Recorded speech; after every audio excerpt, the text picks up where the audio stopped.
Hello दोस्तों। आज के इस वीडियो लेक्चर में हम प्रेजेंट इंडेफिनिट टेंस के प्रश्नवाचक वाक्यों को अंग्रेजी में अनुवाद करने का नियम जानेंगे कि कैसे यदि अगर कोई हिंदी का वाक्य प्रश्नवाचक हो और वो प्रेजेंट इंडेफिनिट टेंस का हो तो उसको इंग्लिश में किस प्रकार से ट्रांसलेट करेंगे। आज हम इसके बारे में सीखेंगे। पिछले वीडियो लेक्चर में हमने अफर्मेटिव सेंटेंस को और नेगेटिव सेंटेंस को अंग्रेजी में अनुवाद करना सीख लिया था, इंग्लिश में ट्रांसलेट करना हमने सीख लिया था, जिसके लिंक मैंने डिस्क्रिप्शन बॉक्स में दे दिया है, वहां से आप जाकर पीछे के वीडियोज को देख सकते हैं। तो आज हम इस वीडियो लेक्चर में प्रेजेंट इंडेफिनिट टेंस में आए हुए प्रश्नवाचक वाक्यों को अंग्रेजी में अनुवाद करना सीखेंगे। तो प्रश्नवाचक वाक्य को अनुवाद करने के 3 से 4 नियम है, जिसे हम बारी बारी से एक एक करके सीखना प्रारंभ करेंगे। तो इसमें जो पहला नियम है, जहां पर हमको ये सीखना है कि यदि किसी हिंदी वाक्य का प्रारंभ किससे हुआ हो, क्या से हुआ हो, अर्थात ऐसे वाक्य जिनका उत्तर हाँ या ना में देना संभव हो, तो उसको ट्रांसलेट कैसे करेंगे हम ये सीखेंगे। यदि किसी वाक्य के बीच में प्रश्नवाचक पद आया हो और जिनका उत्तर हाँ या ना में देना संभव ना हो, हम उनको भी ट्रांसलेट करने सीखेंगे। और साथ ही साथ 2 नियम और है जिनको ट्रांसलेट करना का तरीका हम लोग आज यहाँ पर इस वीडियो लेक्चर में सीखेंगे। तो इसके साथ ही हम अपने इस वीडियो को स्टार्ट करते हैं। तो जो पहला नियम आज का है, रूल नंबर 1, उसमें क्या कह रहा है? उसमें कह रहा है यदि हिंदी के किसी वाक्य का प्रारंभ क्या शब्द से हुआ हो तथा उसका उत्तर हाँ या नहीं में देना संभव हो, तो ऐसे वाक्यों को अनुवाद करते समय क्या किया जाता है? तो मैंने क्या लिखवाया नियम? मैंने नियम यह लिखवाया है कि यदि हिंदी के किसी वाक्य का प्रारंभ किससे हुआ हो, क्या से हुआ हो, इसके अलावा कोई और शब्द नहीं आ सकता है, क्योंकि क्या से प्रारंभ होने पर ही हम उस वाक्य का जो उत्तर होगा उसे हाँ या नहीं में दे सकते हैं। तो ऐसे वाक्यों को जब अनुवाद करना होगा तो इसमें सबसे पहला हमको क्या काम करना होगा? फर्स्ट पॉइंट है हेल्पिंग वर्ब डू या डज का प्रयोग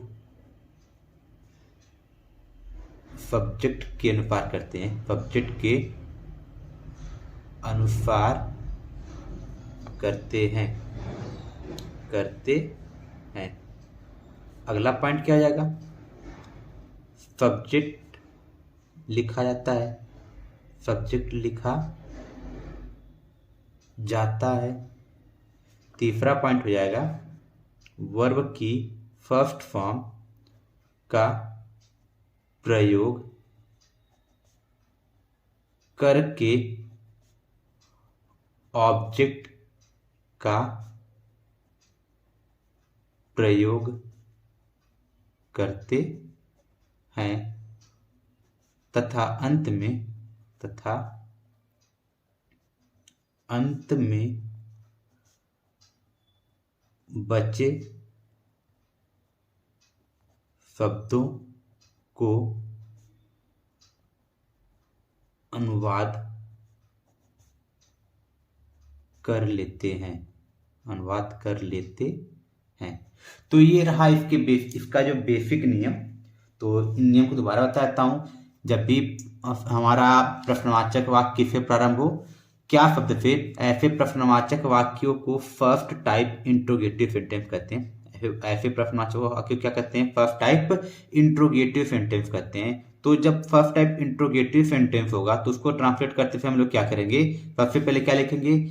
डू या डज लिखेंगे। किसके अनुसार लिखेंगे? वाक्य में आए हुए सब्जेक्ट के अनुसार। जैसा कि मैं पीछे बता चुका हूँ किन सब्जेक्ट के साथ डू आएगा और किन सब्जेक्ट के साथ डज आएगा। तो इसकी जानकारी आप पीछे की वीडियोज में जाकर ले सकते हैं। और जब डू या डज लिख लेंगे उसको तुरंत बाद क्या लिखा जाएगा?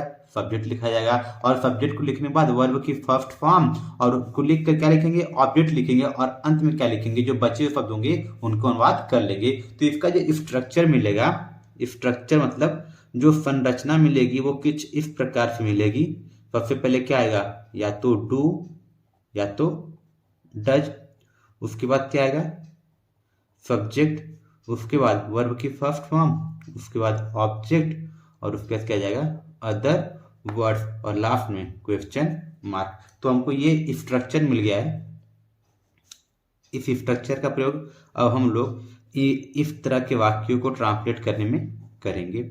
तो इसका पहला एग्जाम्पल हम लोग लेते हैं। जैसे कि क्या कह सकते हैं? क्या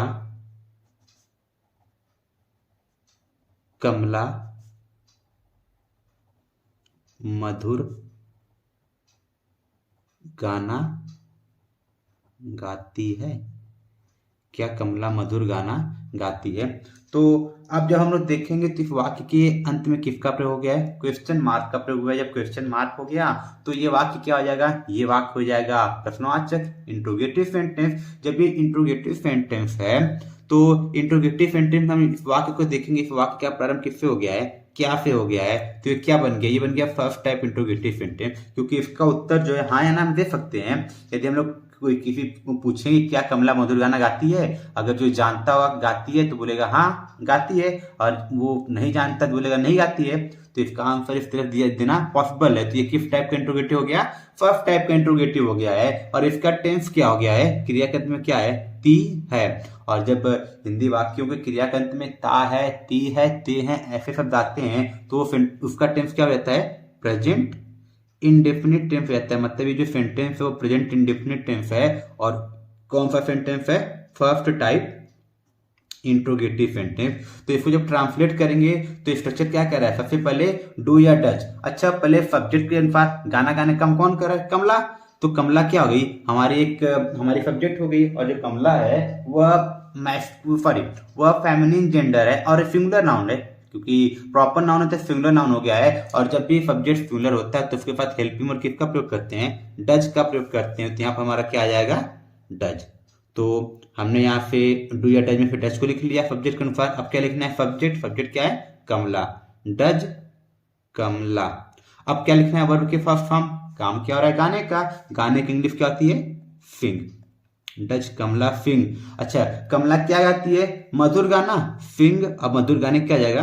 अ स्वीट सॉन्ग। और लास्ट में क्या लगाएंगे?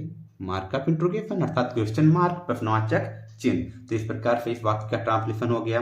कुछ और एग्जाम्पल को देखते हैं। जैसे अगर हम ये कहें कि क्या तुम अपने स्कूल जाते हो?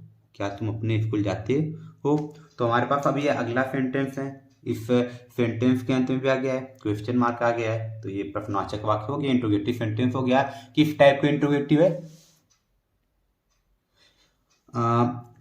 फिर से देखते हैं क्या दिया हुआ है। क्या तुम अपने स्कूल जाते हो? तो यहाँ पर लास्ट में क्या आ गया है? क्वेश्चन मार्क आ गया है। तो ये जब क्वेश्चन मार्क आ गया है तो ये इंट्रोगेटिव हो गया। किस टाइप का इंट्रोगेटिव है? तो देखेंगे कि वाक्य का प्रारंभ किससे हुआ है? क्या शब्द से हुआ है। जब क्या शब्द से हुआ है तो इसका मतलब यहाँ पर फर्स्ट टाइप इंट्रोगेटिव हो सकता है। तो इसको देखते हैं क्या इसका उत्तर हाँ या ना दे सकते हैं। यदि हम लोग कहें कि क्या तुम अपने स्कूल जाते हो तो अगर जाता होगा इरफान तो बोलेगा हाँ जाते हैं, अगर नहीं जाता होगा तो बोलेगा नहीं जाते हैं। तो इसका उत्तर हाँ या ना में दे भी सकते हैं। तो इसका मतलब ये किस टाइप का इंट्रोगेटिव हो गया, ये हो गया फर्स्ट टाइप इंट्रोगेटिव। और इसका टेंस क्या हो गया है, तो ये आ गया है क्रिया के अंत में, तो इसका टेंस क्या बन गया, प्रेजेंट इंडेफिनिट टेंस। मतलब ये प्रेजेंट इंडेफिनिट टेंस का फर्स्ट टाइप इंट्रोगेटिव सेंटेंस हो गया है। तो फर्स्ट टाइप इंट्रोगेटिव सेंटेंस है, तो फर्स्ट टाइप इंट्रोगेटिव सेंटेंस में सबसे पहले क्या लिखते हैं, हेल्पिंग वर्ब डू या डज। अच्छा, स्कूल जाने का काम कौन कर रहा है, तुम। तो सब्जेक्ट हमको क्या मिल गया है, सब्जेक्ट मिल गया है यू। और जब सब्जेक्ट यू मिल गया है तो, और सब्जेक्ट यू है तो यू के अनुसार यहाँ पर हेल्पिंग वर्ब किसका प्रयोग करेंगे, डू का प्रयोग करेंगे। क्योंकि मैंने पीछे के लेक्चर में बताया है कि आई वी यू दे तथा प्लूरल सब्जेक्ट के साथ किसका प्रयोग करते हैं, डू का। तो यहाँ पर क्या आ जाएगा, डू। तो यहाँ पे डू लिख चुके हैं, अब आगे क्या लिखना है, सब्जेक्ट। सब्जेक्ट हमको क्या मिला है, यू। तो यहाँ पर क्या आ जाएगा, डू यू। काम क्या रहा है, जाने का, जाने की इंग्लिश क्या होती है, गो।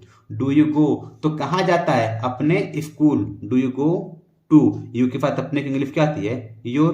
तो ये हो गया your, do you go to your school. तो इस तरह से इस वाक्य का ट्रांसलेशन भी हो गया है। आई थिंक अब फर्स्ट टाइप इंट्रोगेटिव सेंटेंस को ट्रांसलेट करने में आपको कोई प्रॉब्लम नहीं होगी। तो इसके साथ हम लोग अगले नियम की तरफ बढ़ते हैं। यदि क्या आ जाए कि प्रश्नवाचक शब्द वाक्य के बीच में आ जाए, जो हमारा रूल नंबर सेकेंड है। रूल नंबर सेकेंड क्या कह रहा है कि यदि प्रश्नवाचक शब्द वाक्य के बीच में आ जाए तो क्या करेंगे, कुछ नहीं करना है, सब कुछ नियम यही रहना है जो फर्स्ट टाइप का था। सिर्फ हमको एक शब्द बढ़ाना होगा, वो क्या होगा, तो अनुवाद करते समय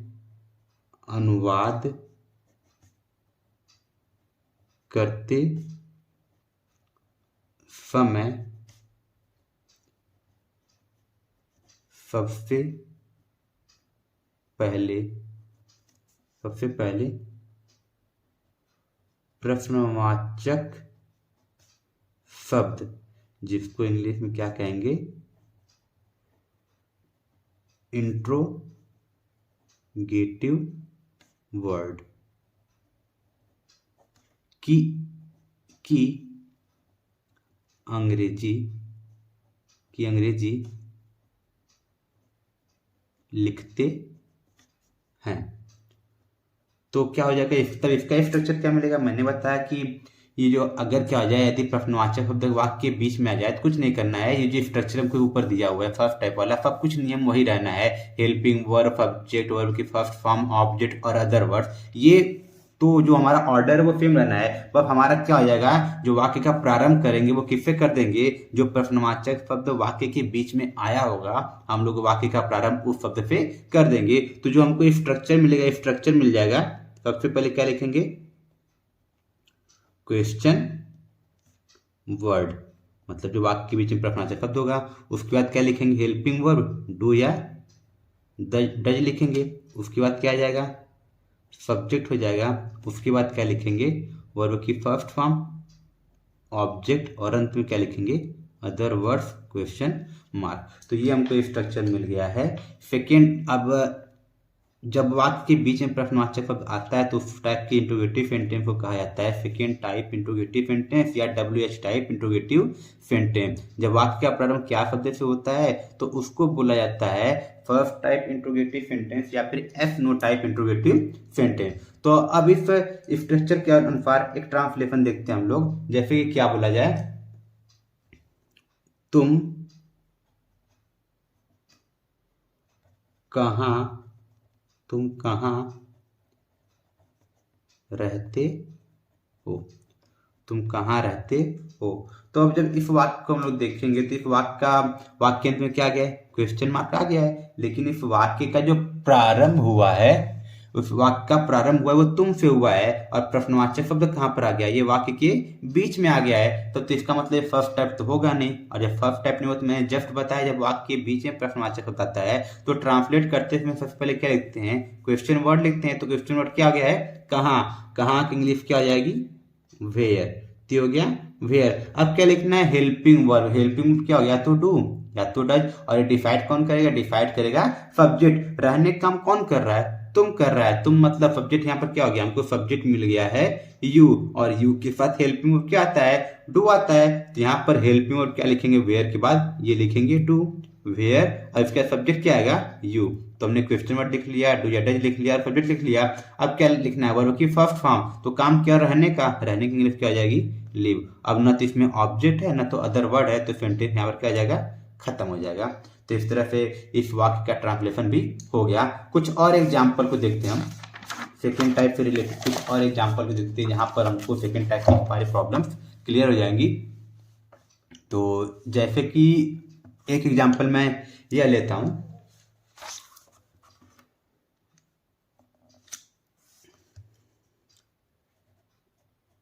राम उसकी सहायता कैसे करता है, कैसे करता है। तो ये रहा हमारा अगला सेंटेंस। जब इस सेंटेंस को देखेंगे तो इस सेंटेंस के लास्ट में भी क्या आ गया है, mark of interrogation, question mark आ गया है। जब क्वेश्चन मार्क आ गया है तो ये क्या हो गया, ये इंट्रोगेटिव सेंटेंस हो गया है। लेकिन इस वाक्य का प्रारंभ क्या शब्द से हुआ नहीं है, तो क्या शब्द से नहीं हुआ है, तो इस और इसका उत्तर हाँ या ना में दे भी नहीं सकते हैं। तो देखेंगे इस वाक्य के बीच में प्रश्नवाचक शब्द आ गया है, तो ये किस टाइप हो गया, प्रश्नवाचक सेकेंड टाइप या फिर WH टाइप हो गया। अब जब ये WH टाइप हो गया, सेकेंड टाइप हो गया, और इसका टेंस क्या हो गया, ता है, तो टेंस मिल गया हमको प्रेजेंट इंडेफिनिट टेंस। तो प्रेजेंट इंडेफिनिट टेंस का सेकंड टाइप है। और मैंने जस्ट बताया जब प्रश्नवाचक वाक्य के बीच में आता है तो ऐसे वाक्य को ट्रांसलेट करते समय सबसे पहले उस प्रश्नवाचक शब्द की अंग्रेजी लिखते हैं। तो कैसे, कैसे की इंग्लिश क्या होती है, कैसे की इंग्लिश होती है हाउ, ये हो जाएगा हाउ। अब क्या लिखना है, हेल्पिंग वर्ब, या तो डू लिखना है या तो डज लिखना है। तो वो कौन डिसाइड करेगा, सब्जेक्ट। अच्छा, सहायता करने का काम कौन करता है, ये राम करता है। राम हमारा एक प्रॉपर नाउन है, तो राम के अकॉर्डिंग यहाँ पर हेल्पिंग वर्ब क्या आ जाएगा, डज। तो यहाँ पर क्या लिख देंगे, डज लिख देंगे, क्योंकि प्रॉपर नाउन हमेशा क्या होता है, सिंगुलर होता है, और सिंगुलर सब्जेक्ट के साथ हेल्पिंग वर्ब किसका प्रयोग करते हैं, डज का प्रयोग करते हैं। तो यहाँ पर हो गया डज, हाउ डज। और इसके बाद क्या लिखना है, सब्जेक्ट लिखना है, तो सब्जेक्ट क्या आ जाएगा, राम, हाउ डज राम। अब क्या लिखना है, वर्ब की फर्स्ट फॉर्म, मतलब जो काम होता है, काम क्या हो रहा है, सहायता करने का, सहायता करने की इंग्लिश क्या आती है, हेल्प। अब यहाँ पर मैं राम के पहले अक्षर को कैपिटल लिखा है, क्योंकि प्रॉपर नाउन का सॉरी प्रॉपर नाउन का पहला अक्षर हमेशा कैपिटल लिखा रहता है, चाहे वो वाक्य में कहीं पर भी है। तो हाउ डज राम हेल्प, किसकी सहायता कर, उसकी। तो उसकी मतलब लड़का या लड़की कुछ भी हो सकता है, तो यहाँ पर हिम या हर में कुछ भी लिख सकते हैं। तो ये क्या हो जाएगा, how does Ram help him, या अगर कोई चाहता है हर लिखने के लिए तो यहाँ पर क्या हो सकता है, हर। तो दोनों में कोई एक लिख सकते हैं, यहाँ पर मैंने समझाने के लिए दोनों लिख दिया फ्लैश करके, लेकिन कोई एक कोई लिखा जाएगा सेंटेंस को, सेंटेंस में। तो इस तरह से सेकेंड टाइप भी होता है खत्म। लेकिन कभी कभी क्या होता है कि जो प्रश्नवाचक शब्द होते हैं वही वाक्य में सब्जेक्ट का भी काम करते हैं। लेकिन कुछ प्रश्नवाचक शब्द ऐसे भी होते हैं जो आते हैं तो अकेले नहीं आते हैं, उनके साथ नाउन जुड़े होते हैं, तो नाउन को उन प्रश्नवाचक शब्दों के साथ ही लिखा जाता है। तो मैं उस नियम को बता देता हूं, तो वो क्या आ जाएगा, अगला नियम क्या हो जाएगा, यदि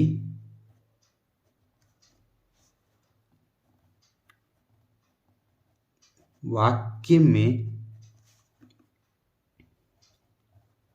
कितना, कितना मतलब हाउ मच, कितने, कितने की इंग्लिश क्या हो जाएगी, हाउ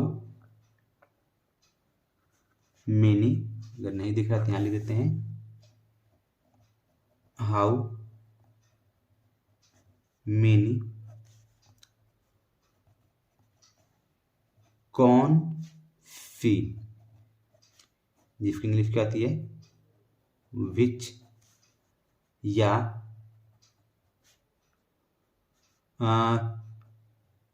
किसका या किसकी, इसको इंग्लिश में क्या कहते हैं, हुज। हुज का प्रयोग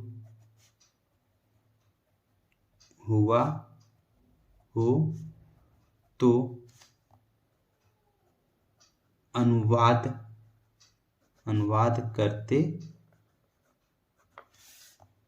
समय इनसे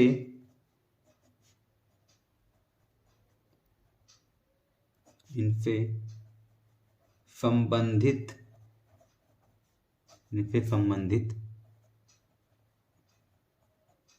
संज्ञा शब्द को इनके साथ लिखते हैं,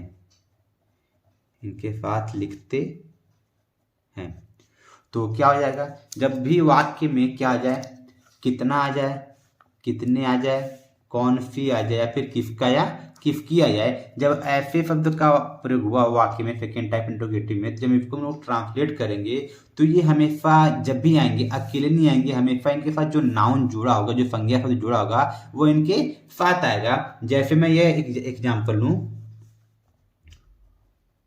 तुम प्रतिदिन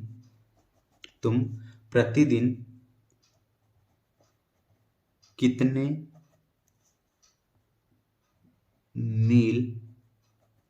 मील टहलते हो, तुम कितने मील प्रतिदिन टहलते हो। तो ये हमको मिल गया वाक्य। ये अब इस वाक्य को जब ट्रांसलेट करना है तो हमको फिर से देखेंगे, तो वाक्य तो प्रश्नवाचक है क्योंकि क्वेश्चन मार्क आया हुआ है, प्रश्नवाचक है, और इस वाक्य के बीच में प्रश्नवाचक शब्द आया हुआ है, तो ये सेकेंड टाइप हो गया, क्योंकि इसका उत्तर हाँ या ना में नहीं दे सकते हैं। जो इसको ट्रांसलेट करेंगे तो कितने की इंग्लिश क्या आ जाएगी, कितने की इंग्लिश हो जाएगी, और इसमें जो नाउन मील, इसको काउंट कर सकते हैं ना। जब काउंटेबल नाउन होता है तो वहां पर हाउ मेनी का प्रयोग करते हैं, जब अनकाउंटेबल नाउन होता है तो उसके बाद क्या लगाते हैं, हाउ मच लगाते हैं। तो यहाँ पर क्या लगाएंगे, हाउ मेनी, ये हो गया हमारा हाउ मेनी। अब मैंने जस्ट लिखवाया ऊपर, जब हाउ मेनी, हाउ मच, विच या हुज का प्रयोग हुआ हो तो इनके पास इनसे संबंधित नाउन जुड़ा होता है, तो यहाँ पर इसके पास क्या जुड़ा है, मील, तो यहाँ पर क्या लिखेंगे, माइल्स। हाउ मेनी माइल्स, और इसके पास जो नाउन आएगा वो प्लूरल फॉर्म में आएगा, बहुवचन होगा, तो ये क्या हो जाएगा, हाउ मेनी माइल्स। अब ये इंट्रोगेटिव वर्ड के स्थान पर मैंने लिख दिया है। अब क्या लिखना है हमको, सेकेंड टाइप के अकॉर्डिंग हेल्पिंग वर्ब, जैसा कि हमने ऊपर लिखा हुआ है। अच्छा, टहलने का कौन कर रहा है, कौन करता है, तुम करते हो, तुम की इंग्लिश यू होती है, और यू के साथ आने वाला हेल्पिंग वर्ब क्या होता है, डू होता है, तो यहाँ क्या लिखेंगे, डू।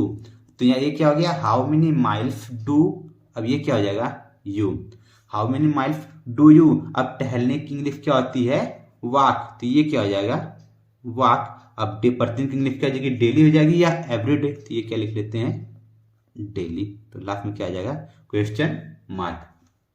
इसी तरह एक और एग्जाम्पल देखते हैं ऐसे वाक्यों का। क्या कह दें कि तुम्हारी बहन कौन सी पुस्तक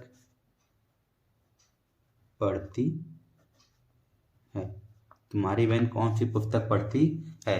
अब फिर से हम लोग देखेंगे तो वाक्य के अंदर में क्या आ गया है, क्वेश्चन मार्क आ गया है। जब क्वेश्चन मार्क आ गया तो ये इंट्रोगेटिव सेंटेंस हो गया है। जब ये इंट्रोगेटिव सेंटेंस है तो हमको ये देखना है कि ये किस टाइप इंट्रोगेटिव है। तो वाक्य के प्रारंभ में क्या शब्द तो है नहीं, जब क्या शब्द नहीं है तो ये क्या हो जाएगा। अब देखेंगे बीच में आ गया है, तो बीच में आ गया तो ये सेकंड टाइप हो गया। जब सेकंड टाइप हो गया और कौन सा टेंस हो गया है, ती है, तो प्रेजेंट इंडेफिनिट टेंस दिख रहा है हमको। जब प्रेजेंट इंडेफिनिट टेंस है तो इसको जब ट्रांसलेट करेंगे सबसे पहले प्रश्नवाचक शब्द की इंग्लिश, तो कौन सी इंग्लिश आप मैंने क्या बताया है, विच, तो ये क्या आ जाएगा विच। और जैसे विच लिखें तो विच तो अकेले आएगा नहीं, जैसा मैंने बताया कि इनके साथ अनुवाद करते समय इनसे संबंधित संज्ञा शब्द इनके साथ लिखते हैं। तो यहाँ पर इसके साथ संज्ञा क्या जुड़ा हुआ है, पुस्तक, तो विच के साथ क्या जुड़ जाएगा, बुक। पुस्तक की इंग्लिश क्या होती है, बुक। तो ये क्या हो गया, विच बुक। अब हमको लिखना है हेल्पिंग वर्ब। तो हेल्पिंग वर्ब या तो डू आएगा या तो डज आएगा। तो पुस्तक कौन पढ़ती है, तो तुम्हारी बहन मतलब योर सिस्टर। तो हम लोग गलती क्या करते हैं, कभी कभी हम लोग ये जो पॉसेसिव केस का प्रोनाउन होता है योर, माई, आवर, इनको देखकर हेल्पिंग वर्ब का प्रयोग करते हैं, जो कि बिल्कुल गलत है। हम लोग हमेशा जब ये पॉसेसिव केस का प्रोनाउन आता है तो उसके साथ जो नाउन जुड़ा होता है उस नाउन के अकॉर्डिंग हम लोग हेल्पिंग वर्ब का सिलेक्शन करते हैं। तो यहाँ पर तुम्हारी बहन, तो बहन जुड़ा हुआ है जो कि सिंगुलर है। अब ये सिंगुलर है तो यहाँ पर हेल्पिंग वर्ब सिंगुलर के साथ क्या आता है, वो आता है डज। तो ये क्या लिखेंगे, डज। विच बुक डज, अब तुम्हारी बहन के इंग्लिश वही सब्जेक्ट है तो ये क्या हो जाएगा, योर सिस्टर। योर सिस्टर हो गया। अब काम क्या रहा है, पढ़ने का, पढ़ने की इंग्लिश रीड। तो ये पूरी ट्रांसलेशन क्या हो गई, which book does your sister read. आप कोई पढ़ने में चाहते हैं हमारा सेंटेंस क्या जा सकता है, तो लगा देंगे क्वेश्चन मार्क। तो आई थिंक यहाँ पर इस टाइप के ट्रांसलेशन को भी आपको समझ में आ गया होगा। तो आगे बढ़ते हैं, एक नियम और बचा हुआ है जहां पर जो प्रश्नवाचक शब्द हो जाएंगे वो क्या काम करेंगे, सब्जेक्ट का काम करेंगे। तो जब वे सब्जेक्ट का काम करते हैं तो ऐसे शब्दों को ट्रांसलेट करते समय, ऐसे वाक्यों को ट्रांसलेट करते समय जहां पर प्रश्नवाचक शब्द ही सब्जेक्ट का काम करे तो वहां पर सबसे पहले प्रश्नवाचक शब्द की इंग्लिश लिखकर हेल्पिंग वर्ब का प्रयोग करके मेन वर्ब का प्रयोग किया जाता है। तो जैसे कि मैं अगर ये कहूं कि तुम्हें गणित कौन पढ़ाता है, तुम्हें गणित कौन पढ़ाता है, तो हमको दिखेगा कि तुम्हें गणित कौन पढ़ाता है, क्वेश्चन मार्क तो लग गया है, बाकी बीच में प्रश्नवाचक शब्द कौन आया हुआ है। लेकिन अभी तक हमने क्या सीखा है कि हमको जब सब्जेक्ट ढूंढना होता है तो हम लोग कौन शब्द ही लगाकर प्रश्न करके सब्जेक्ट को ढूंढते हैं। लेकिन यहाँ कौन शब्द ही प्रश्नवाचक पद बन गया है। तो कौन की इंग्लिश होती है, हु की जो कि क्या काम करता है, सब्जेक्ट का काम करता है। तो सबसे पहले हम लोग क्या लिखेंगे, हु की इंग्लिश, सॉरी कौन की इंग्लिश क्या हो जाएगी, हु। और यही क्या काम कर रहा है, सब्जेक्ट का काम कर रहा है, क्योंकि गणित पढ़ाने का काम कौन करता है। अगर हम लोग काम पर ले लें कि तुम्हें गणित सुरेश पढ़ाता है, तो गणित कौन पढ़ाता है, सुरेश। तो कौन का उत्तर ही सुरेश मिला है, तो इसका मतलब ये जो कौन शब्द है ये क्या काम करेगा, सब्जेक्ट का काम करेगा, जिसके इंग्लिश हमने पहले लिख दिया है। अब जैसे लिख दिया ये सब्जेक्ट हो गया है, जब ये सब्जेक्ट हो गया है साथ ही साथ प्रश्नवाचक शब्द भी है, और जैसे सब्जेक्ट लिखे हैं तो सब्जेक्ट के तुरंत बाद क्या आता है, मेन वर्ब आता है। क्योंकि इसमें कोई निगेटिव वर्ड है नहीं, अगर निगेटिव वर्ड होता तब तो हेल्पिंग वर्ब लगाते हैं। लेकिन हमने प्रेजेंट इंडेफिनिट टेंस में पढ़ा है कि जब सबसे पहले सब्जेक्ट आता है और उसमें निगेटिव वर्ड नहीं होता है तो वहां पर हेल्पिंग वर्ब का प्रयोग नहीं करते हैं। तो यहाँ पर हु लिख दिया, और हु को क्या मानते हैं, सिंगुलर मानते हैं। तो ये सिंगुलर मानने की वजह से वो काम क्या रहा है, पढ़ाने की इंग्लिश आ जाएगी, टीच हो जाएगी।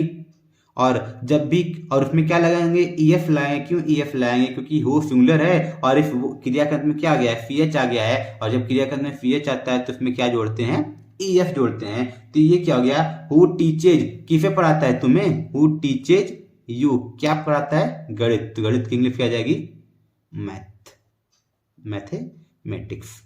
ये क्या आ जाएगा, मैथमेटिक्स। तो इस तरह से इसका ट्रांसलेशन भी हो गया। इस टाइप का अगर क्या हो जाए कि अगर जहां पर प्रश्नवाचक शब्द तो हो लेकिन वो क्या उसमें नेगेटिव वर्ड भी आया हो, तब तो हेल्पिंग वर्ब का ही प्रयोग करेंगे। और तब उसको ट्रांसलेशन कैसे करेंगे उसका भी एक एग्जाम्पल देख लेते हैं। जैसे कि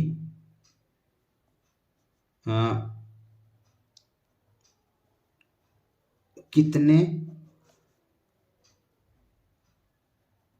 अध्यापक कक्षा में नहीं पढ़ाते हैं, कितने अध्यापक कक्षा में नहीं पढ़ाते हैं। जब इसको ट्रांसलेट करेंगे हम लोग, पर यहाँ पर क्वेश्चन मार्क रहेगा, तो पढ़ाने का काम कौन कर रहा है, अध्यापक कर रहे हैं। और उसके साथ क्या जुड़ा हुआ, कितने से जुड़ा हुआ है, तुमको पता चलेगा, तुमको क्या पता चलेगा कि यही दोनों पद मिलकर क्या काम कर रहे हैं, सब्जेक्ट का काम कर रहे हैं। तो सबसे पहले इसकी इंग्लिश हो जाएगी हाउ मेनी, और जैसे हाउ मेनी लिखे तो ऊपर के नियम के अकॉर्डिंग इसके साथ इसका नाम जुड़ जाएगा। तो अध्यापक इंग्लिश टीचर, और इसकी इंग्लिश क्या आ जाएगी, टीचर्स। हाउ मेनी टीचर्स, अब ये हाउ मेनी टीचर्स हो गया है जो सब्जेक्ट का भी काम कर रहा था, हमको हेल्पिंग वर्ब लिखना है क्योंकि यहाँ पर नेगेटिव आ गया है, नॉट के नॉट हमें पास हेल्पिंग वर्ब के पास आता है, तो टीचर सिंगुलर नहीं प्लूरल है, क्योंकि प्लूरल फॉर्म में तो हेल्पिंग वर्ब यहाँ पर क्या आ जाएगा, डू आ जाएगा। तो हाउ मेनी टीचर्स डू, अब इसके बाद क्या लाएंगे, not. How many teachers do not, काम क्या है, पढ़ाने का, पढ़ाने की इंग्लिश टीच, तो ये क्या हो गया, teach. How many teachers do not teach, कहां पर नहीं पढ़ाते हैं, कक्षा में, तो इन द क्लास, ये हो गया। तो इस तरह से ये सेंटेंस में ट्रांसलेट हो गया है। एक चीज मैं आपको और बताना चाहता हूं, यदि प्रश्नवाचक वाक्यों में नेगेटिव वर्ड का भी प्रयोग हुआ हो तो हम लोग क्या करते हैं, जो नेगेटिव वर्ड की इंग्लिश होगी उसे हमेशा दिए गए सब्जेक्ट के तुरंत बाद लिखते हैं। जैसे कि एग्जांपल वो भी बता देता हूं मैं,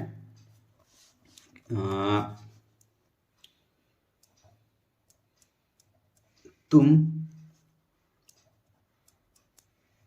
मुझे मेरी किताब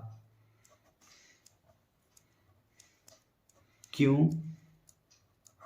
नहीं देते हो, तो ये हमको मिल गया। तो जब इसको ट्रांसलेट करेंगे हम लोग तो फिर हमको दिख रहा है क्वेश्चन मार्क मिल गया, तो क्वेश्चन मार्क मिला तो इंट्रोगेटिव सेंटेंस हो गया, प्रश्नवाचक वाक्य के बीच में, तो सेकेंड टाइप इंट्रोगेटिव हो गया। ये क्या हो गया, सेकेंड टाइप इंट्रोगेटिव। लेकिन साथ ही साथ इसमें किसका प्रयोग हुआ है, नहीं शब्द का भी प्रयोग हुआ है, और ये टेंस क्या हो गया है, ते हो, तो टेंस क्या बन गया, प्रेजेंट इंडेफिनिट टेंस। अब इसको जब ट्रांसलेट करेंगे तो हम लोग क्या करेंगे, सबसे पहले प्रश्नवाचक शब्द की इंग्लिश, तो क्यों की इंग्लिश क्या हो जाएगी, वाई, तो हो गया वाई। अब क्या लिखना है, हेल्पिंग वर्ब। अच्छा, किताब कौन नहीं देता है, तुम की इंग्लिश क्या होती है, यू होती है, और यू के साथ लगने वाले हेल्पिंग वर्ब क्या होता है, डू होता है, तो क्या वाई डू। अब इसके लिखने सब्जेक्ट, तो मैंने भी जस्ट बताया जब इंट्रोगेटिव सेंटेंस में नेगेटिव वर्ड भी आ जाए, उस नेगेटिव वर्ड की इंग्लिश कहाँ लिखते हैं, सब्जेक्ट के तुरंत बाद, तो सब्जेक्ट यू है, तो इसके तुरंत बाद क्या लिख देंगे, नहीं की इंग्लिश नॉट। तो वाई डू यू नॉट, काम क्या रहा है, देने का, देने की इंग्लिश क्या आ जाएगी,